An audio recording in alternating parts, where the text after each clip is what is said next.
Time that he, the man who's been healed, refers to Jesus. What's he call him here? The man. Watch this. Remember last night with the woman at the well? Remember how slowly she comes to deeper and deeper understanding and faith? So the man called Jesus made clay and anointed my eyes, and he told me, go to Siloam and wash. So I went there and washed and was able to see. I think this is, we hear a lot about the word evangelization, right? Section 2, what's evangelization? Section 2 had a lot for dinner tonight. Choir. What's evangelization? Pardon? Making disciples. How? Telling the story. Yes, it comes from the Greek word for good news, for the good news. It's telling the good news. So sometimes what we think evangelization is the people that knock on your door, right? Door to door. The Mormons who come to the rectory door in Richmond. And God bless them, they're 18 years old and they're going out talking about Jesus. So I can't be rude to them, right? And I love talking to them, and eventually I invite them to Mass on Saturday night, you know? And they come, they often come. And I love it. Their tag says elder. They look like they're 12, right? Right? Do the Mormons, do they come to these neighborhoods? Do they come here to Norfolk? Right, and they knock on the door, and they look like they're 12, right? And every year they get younger and I get older. At least that's how it feels like to me. So when we hear evangelization, we think, we're knocking on the door and we're going to hand you a tract, and if you depending on who they represent, which denomination, they're going to tell you, oh, you're Catholic, you're going to hell. Okay, and then they go to the next house, right? But look what this man does. He just tells what Jesus has done for him. That, to me, is the core of evangelization. Because in this world today, the world in which that our young people are living in college campuses and high schools, there's no such thing as truth. You know what I mean by that? Well, that's your truth, and I have my truth. And you can't tell me that your truth is more true than my truth. So don't disrespect me, and I won't disrespect you. So therefore, anything can be true depending on, and so therefore, for a church to say Jesus is Lord, well, that's okay for you, but don't tell me that's true for me. You've heard all this stuff, right? Right? And then there are people, you're a Catholic? Don't you know what those priests do to little boys? How can you possibly be part of that group? Right? And if you start arguing on that level, you never win, right? But you know what is compelling nowadays is when people tell their personal story about who Jesus is and how he changed your life. And this man is going to do it like 9 times in the next 10 verses. I met him, he put mud on my eyes, I washed, and I am clean. He doesn't get into theological arguments. People want to get into all those theological arguments. You worship on the wrong day. I'm a Seventh-day Adventist, and you're not, so you're worshiping on the wrong day. Or you Catholics believe this about the Eucharist, but that's wrong because I can quote this verse over here. And you worship Mary, and that's clearly wrong because of this. You've all heard this stuff before, right? If you get into that argument, it doesn't go anywhere. But if you say, let me tell you why I love the Eucharist, because that's where I meet Jesus, and he nourishes my soul. And if somebody says, oh, you're wrong, you can respond, let me tell you again. It's because I love Jesus, and that's where and it's my experience, right? Let me tell you how the Blessed Mother helped to get me through when my child died at a young age. And that image of her holding her dead son got me through that same experience. Do you see what I'm saying? If we just will have the courage to say, let me tell you who Jesus is in my life, and let me tell you why being a Catholic helps me to know him better, you're just telling your story. Literally, the man's going to tell it like 8 times in 9 verses. He's a powerful evangelizer. And up to 2 minutes ago, he couldn't see. And he still hasn't seen the face of Jesus. But he's had an experience of Jesus, and he's willing to share it. Okay? So, Where were we? Verse 11? Yeah, verse 12. All right, verse 12. They said, where is he? He says, I don't know. Of course he doesn't know. He never saw him in the first place. And Jesus didn't say, while you go to Siloam, I'm going over to Waterside and having lunch. Jesus did not say that. Okay? Verse 13, they brought the one who was once blind to the Pharisees. Now the music changes. We go to a minor chord here. Jesus had made clay and opened his eyes on a Sabbath. Healing was considered work. God had said, keep holy the Sabbath. The Pharisees were trying to be faithful to what God said in the Old Testament, and then they got very detailed about what's work and what's not work. So even if a miracle is being done on the Sabbath, they saw that as disobedience to the word from the Old Testament. So the Pharisees also asked him how he was able to see. Guess what he does? He tells the story again. He put clay in my eyes, I washed, and now I can see. He never tires of telling the story of how Jesus changed his life. Some of the Pharisees said, this man is not from God because he doesn't keep the Sabbath. You know, so often we read these descriptions and we think that the Pharisees were somehow bad people. They were simply trying to be faithful to what we call the Old Testament. And in the Old Testament, God said, doesn't God say in the Ten Commandments, keep holy the Sabbath? God rested on the seventh day, and he told us to rest on the seventh day. So the Pharisees were just trying to live what the Old Testament said. But here's, when human beings, we have a talent for messing it up, don't we? Right? That God gives us a perfectly good rule, rest on the Sabbath. And then what do? We start fighting about what the word rest means. Right? It all depends on what the word is, right? It's my second chance to do my Bill Clinton tonight, right? Right? And why do we do that? Because if we're the ones making those determinations, who's in charge? We are, not God. God gives us a perfectly good commandment. Thou shalt not covet thy neighbor's wife. Well, what exactly is adultery? How far can I go and it doesn't count? Right? We get that in confession. Sometimes I'm sorry. I was going to say sometimes I'm the one doing it, but that's not true. So, we start playing the games when you give us, and God has an original intention, and then we start building walls around it so that we can be in charge, right? And so the Pharisees were good people. They had a good intention to be faithful to God. And God said, rest on the Sabbath. And here's this Galilean rabbi who's doing work on the Sabbath. He made mud, and he put it on the man's eyes. That's forbidden by their interpretation of the law. So he's not being faithful the way we say you should be faithful. Right? And if you're not doing it my way, you are clearly doing it the wrong way. Right? So they said to the blind man, verse 17, what do you have to say about him since he opened your eyes? He says, he's a prophet. You see the change? Verse 11, he's a man. Now he's a prophet. Now the Jews didn't believe that he had been blind and gained his sight until they summoned the parents. Now, notice what's happening. The man was blind. They literally can't believe their eyes. They knew he was the blind guy. Yeah, he is. And now they're saying, he couldn't possibly be because this kind of healing can't possibly happen. The miracle has happened right in front of their faces. They can't believe, or is it that they won't believe their eyes? So they bring in the parents. Is this your son? Look how they put it. Who you say was born blind? How does he now see? His parents clearly have had a lawyer advise them. Any lawyers here tonight? Any? Okay, we can make jokes. So his parents clearly, we know that he's our son. Look what they're willing to answer. We know he is our son. We know he was born blind.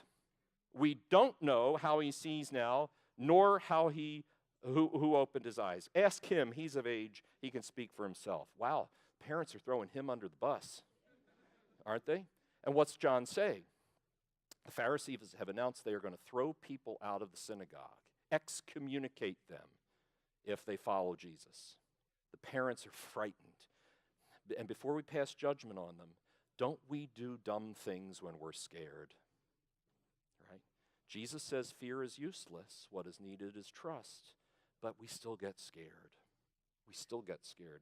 His parents said this, verse 22, because they were afraid, for the Jews had already decreed that. Verse 24. So a second time they called the man who had been blind, and they said to him, give God the praise, which is what in English we would say, swear to God. Right? We know that this man is a sinner.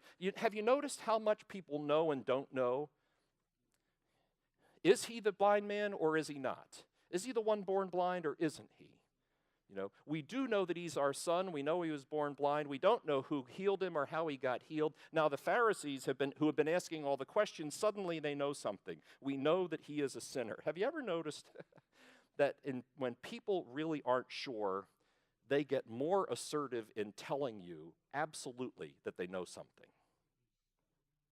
There's that thing in the King and I, and it puzzles me to know that when a man is uncertain, I'm not going to get all of it, very often he'll fight to prove that what he doesn't know is so. That's Yul Brynner saying that in The King and I, right?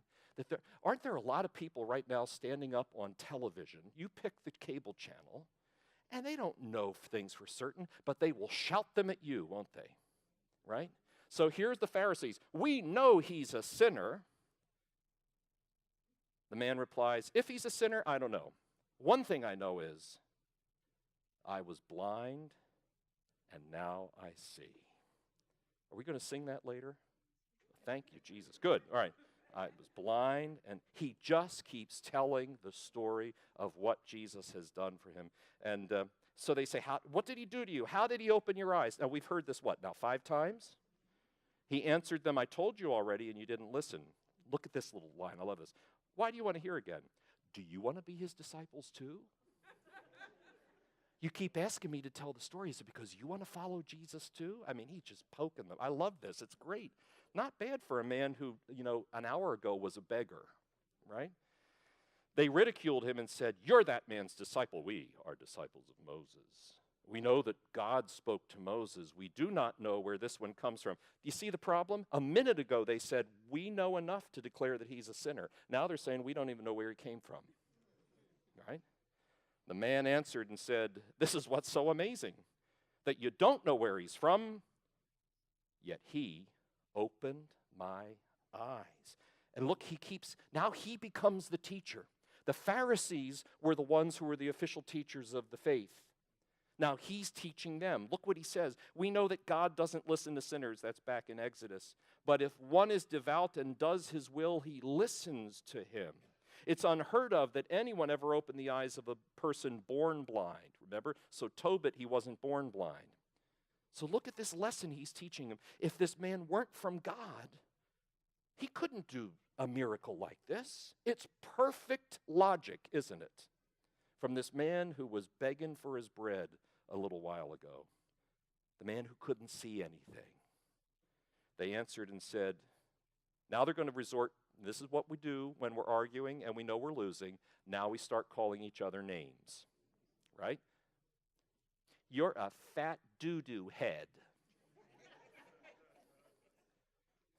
You were born totally in sin. Notice their assumption. Because you were blind, you were born in sin. And you're trying to teach us, and they throw him out.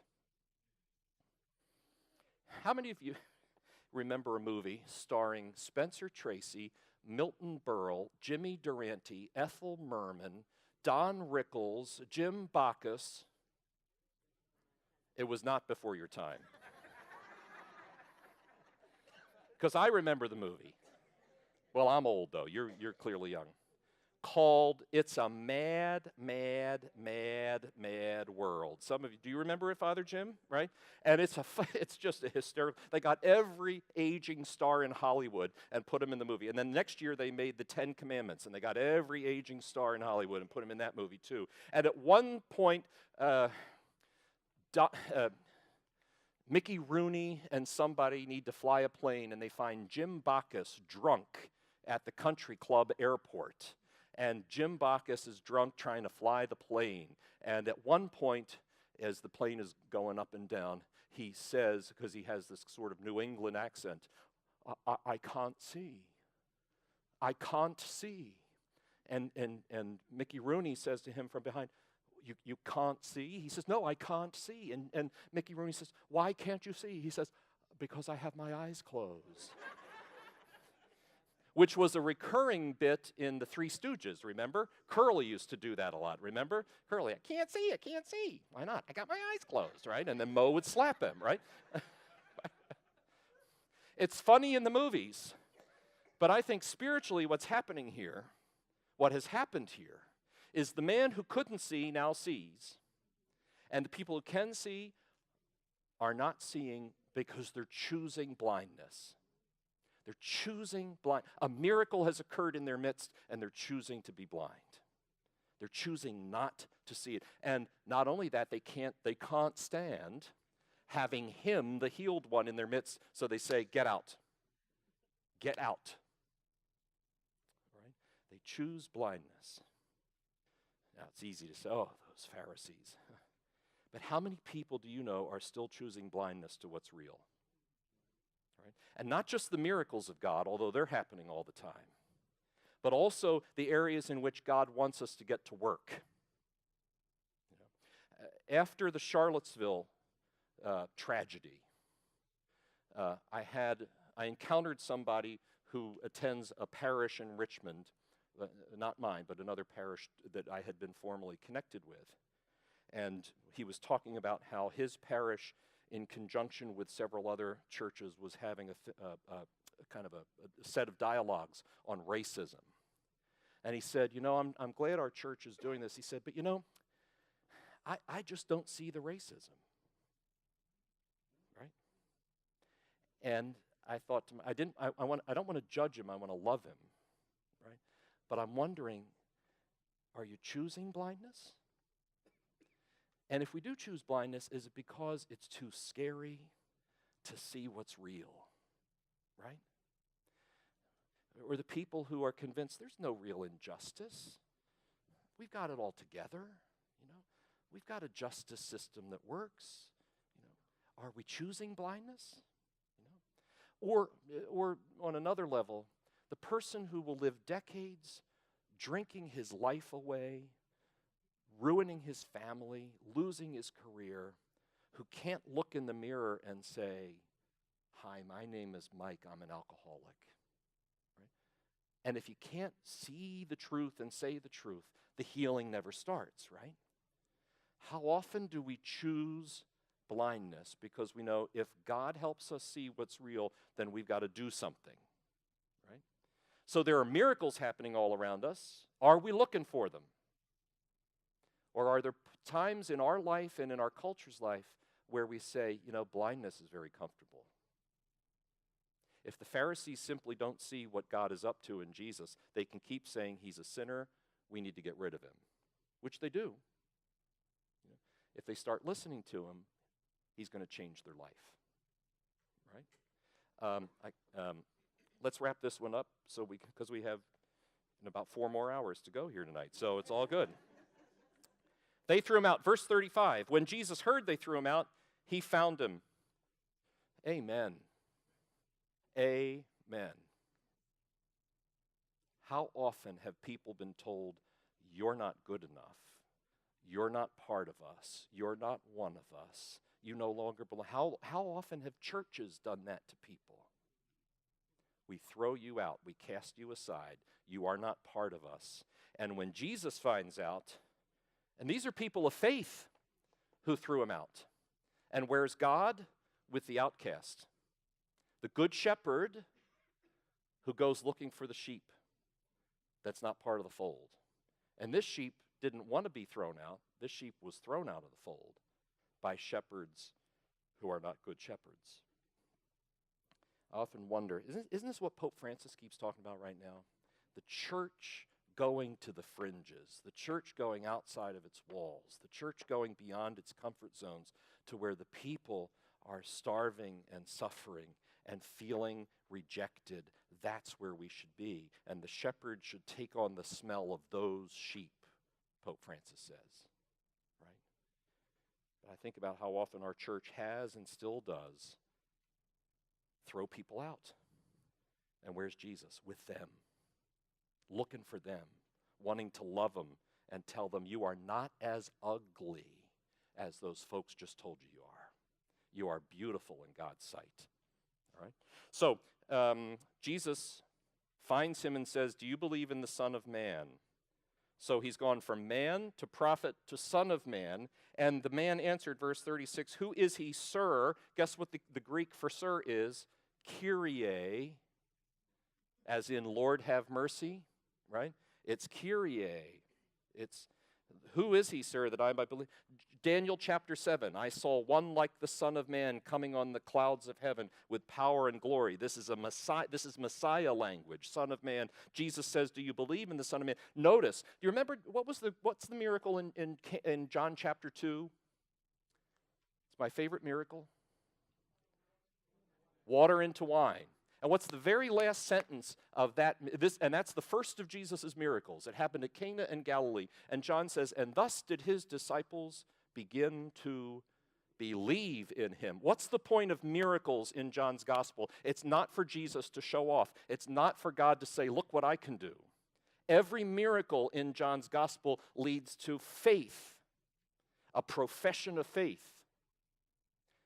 Jesus has healed the man. But what's more important than his physical healing is the question that he just asked. Do you believe in the Son of Man? And the guy says, who is he, sir, that I might believe in him? And Jesus says, what's he say?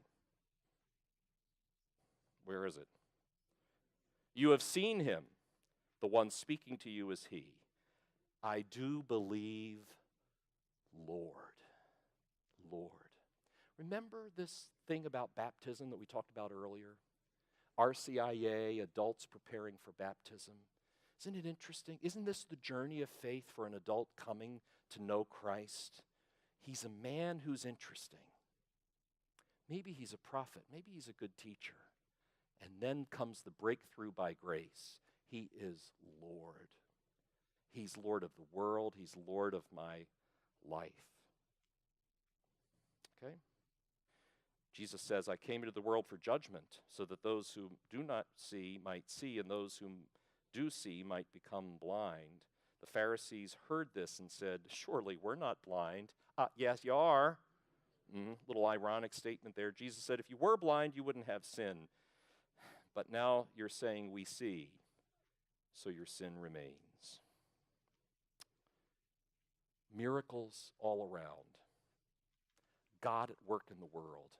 But because God wasn't working the way they had determined God should work, they refused to see the miracle and the identity of the one who did it. Let us pray for the gift of sight and faith.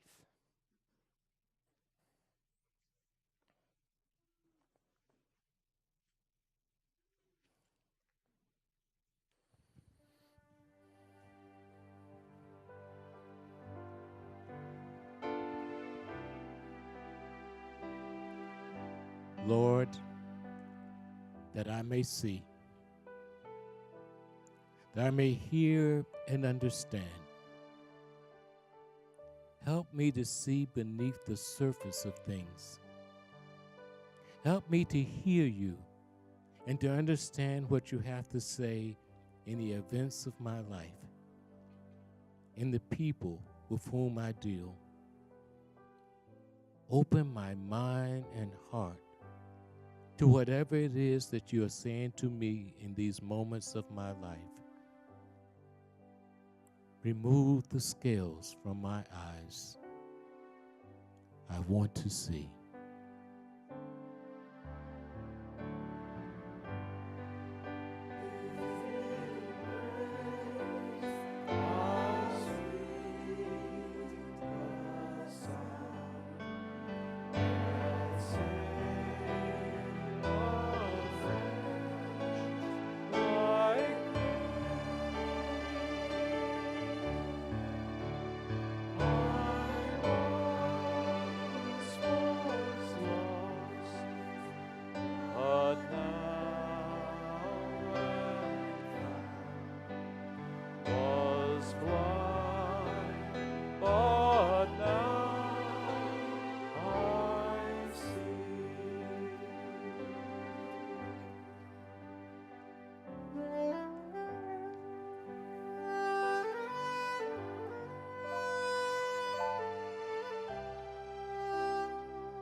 the resurrection more than a day.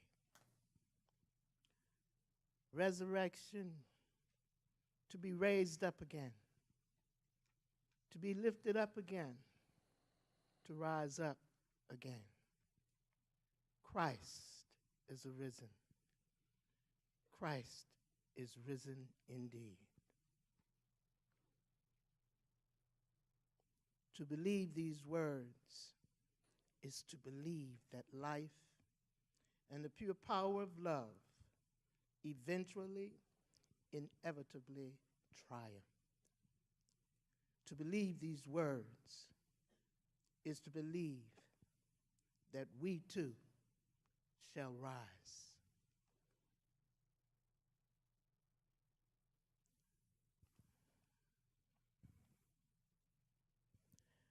From every piercing and hurting and spitting, we too shall rise.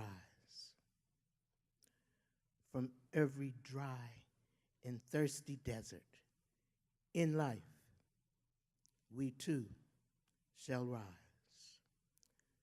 From every daytime dark, when God seems far off, so far off, we too shall rise. Death has lost its sting. Death has lost its sting. Death of body lost its sting. The many small deaths in a person's life lost its sting. For Christ is risen. Christ is risen indeed. And we too shall rise.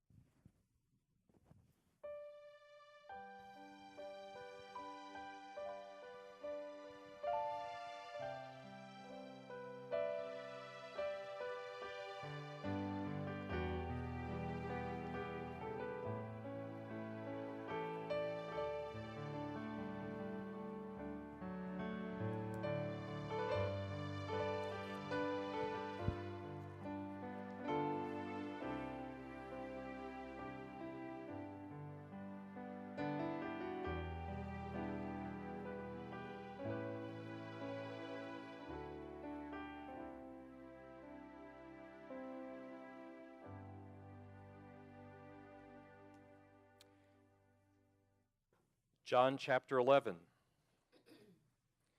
Now a man was ill, Lazarus, from Bethany, the village of Mary and her sister Martha. You've all heard of Lazarus, right? You can still go to Lazarus' tomb in Bethany. Bethany is still there, just a couple miles from Jerusalem and Bethlehem, on basically the same road that would lead right down the Mount of Olives that Jesus would have been on that donkey as he came down to Jerusalem. Lazarus is a shortened form of the name Eleazar, which means one whom God has helped. One whom God has helped, which means if you can't remember the name of somebody in church, just call them Eleazar. They might look at you funny, but you're theologically correct, because you know what? You are one whom God has helped. And you are one whom God has helped. And you are an Eleazar too. One who we all are Eleazars. One whom God has helped. In fact, in Arabic, the Muslims call Bethany, where Mary and Martha lived, El Lazaria, which is the Arabic form of Eleazar.